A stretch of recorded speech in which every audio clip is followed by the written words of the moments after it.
दोस्तों, जिस पल का सबको इंतजार था, आखिरकार वो पल अब सामने आ चुका है। बता दें कि प्रधानमंत्री नरेंद्र मोदी इस वक्त फ्रांस पहुंच चुके हैं, जहां पर फ्रांस की राजधानी पेरिस में उतरते ही उनका एक काफी भव्य स्वागत किया गया, जहां पर पीएम मोदी को रिसीव करने खुद फ्रांस की प्रधानमंत्री एलिजाबेथ बोर्न एयरपोर्ट पर आई और उन्हें स्कॉट करते हुए वहां से ले जाया गया। इस पूरे कार्यक्रम के दौरान एयरपोर्ट पर काफी भारी सिक्योरिटी और फ्रेंच सेना के कई बड़ी अधिकारी भी देखे जा सकते थे। वहीं पर पीएम मोदी का काफी भव्य स्वागत किया गया और इस वेलकम को देखकर हर भारतीय काफी गदगद हो चुका है। साथ ही अब पीएम मोदी जब फ्रेंच राष्ट्रपति इमैनुअल मैक्रोन से मिलने जाएंगे, तब दोनों देशों के बीच में कई बड़े डिफेंस डील साइन होने की पूरी संभावना है, क्योंकि इस वक्त की सबसे बड़ी खबर के अनुसार डिफेंस एक्विजिशन काउंसिल मतलब DAC की तरफ से 90,000 करोड़ रुपए की लागत पर 26 राफेल मरीन फाइटर विमान और 3 स्कॉर्पियन सबमरीन खरीदने की इजाजत दे दी जा चुकी है, जो एक ऐसी खबर है जिसे चीन और पाकिस्तान अपना सबसे बुरा सपना मान रहे हैं, क्योंकि भारत द्वारा अपनी नौसेना के लिए 26 राफेल फाइटर विमान खरीदना हिंद महासागर के क्षेत्र में भारत की बढ़ती महत्वाकांक्षा और चीन को काउंटर करने की परियोजना के बारे में साफ तौर पर दर्शाता है, क्योंकि हिंद महासागर में चाइनीज नेवी की मौजूदगी देखकर भारत बिल्कुल भी खुश नहीं था और अब इसे काउंटर करने के लिए हमने सबसे बड़ा कदम उठा लिया। बता दें कि इन 26 राफेल मरीन फाइटर विमानों में 22 राफेल सिंगल सीटर वर्जन होंगे, जबकि 4 Rafale twin seater trainer version होंगे और इनमें से 18 राफेल लड़ाकू विमान INS विक्रांत पर तैनात किए जाएंगे, जबकि 6 फाइटर जेट गोवा में ट्रेनिंग और रोटेशन के लिए तैनात रहेंगे। दोस्तों, सिर्फ इन 26 राफेल फाइटर विमानों के भारत को मिलने से हमारी नौसेना की ताकत कहीं गुना ज्यादा मजबूत हो जाएगी, क्योंकि INS विक्रमादित्य के साथ INS विक्रांत जब कंधे से कंधा मिलाकर हिंद महासागर में निकलेगा, उस वक्त चीनी नौसेना का कोई भी जहाज हिंद महासागर में भटकने की हिम्मत नहीं करेगा, क्योंकि 2 सक्रिय एयरक्राफ्ट कैरियर और राफेल जैसे घातक नेवल फाइटर जेट के हमारे पास ऑपरेशनल होने की वजह से अब हम हिंद महासागर में हर वक्त एक एयरक्राफ्ट कैरियर बैटल ग्रुप तैनात रख सकेंगे।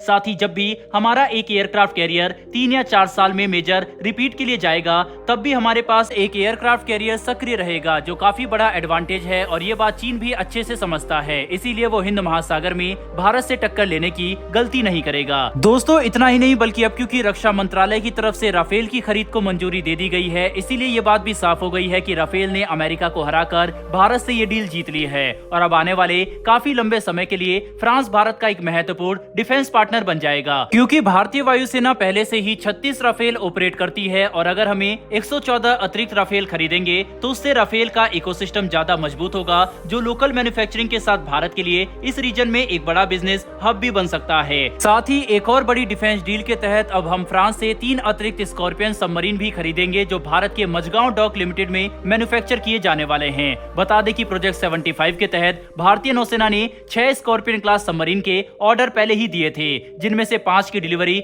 सफलतापूर्वक की जा चुकी है और इनकी आखिरी सबमरीन इस साल के अंत तक भारतीय नौसेना को मिलने की पूरी संभावना है। ऐसे में प्रोजेक्ट 75 के पूरा होने के बाद भारत में स्कॉर्पियन क्लास सबमरीन को बना सकने वाली मैन्युफैक्चरिंग यूनिट खाली न हो जाए, इसीलिए हमने ये नए ऑर्डर दिए हैं। जो 3 सबमरीन अब हमारी शिप बिल्डिंग इंडस्ट्री के लिए भी महत्वपूर्ण साबित होंगे। साथ ही इनके भारतीय नौसेना में शामिल होने से हमारे सबमरीन फ्लीट को भी काफी मजबूती मिलेगी, जो हिंद महासागर में भारत के प्रभाव को कहीं गुना ज्यादा बढ़ा देगा, जिसके बाद हम डीजल इलेक्ट्रिक कन्वेंशनल सबमरीन से हटकर न्यूक्लियर सबमरीन पर ज्यादा ध्यान केंद्रित कर सकेंगे। इसके अलावा पीएम मोदी के फ्रांस में मौजूद रहते हुए एक और बड़ी डील हो सकती है, जिसके तहत लेटेस्ट रिपोर्ट ने इस बात का खुलासा किया है कि सिंगापुर के बाद अब फ्रांस दुनिया का पहला ऐसा यूरोपियन देश बन सकता है जो भारत के UPI सिस्टम से खुद को लिंक करे। और अगर ऐसा हुआ तो हम ये बात खुलकर कह सकते हैं कि यूरोपियन देश भी अब भारत के डिजिटल पेमेंट इकोसिस्टम का लोहा मानना शुरू कर चुके हैं, जो एक भारतीय के तौर पर हम सभी के लिए काफी गर्व की बात है, क्योंकि एक के बाद एक दुनिया भर के दर्जनों देशों में UPI का परचम लहराता नजर आ रहा है।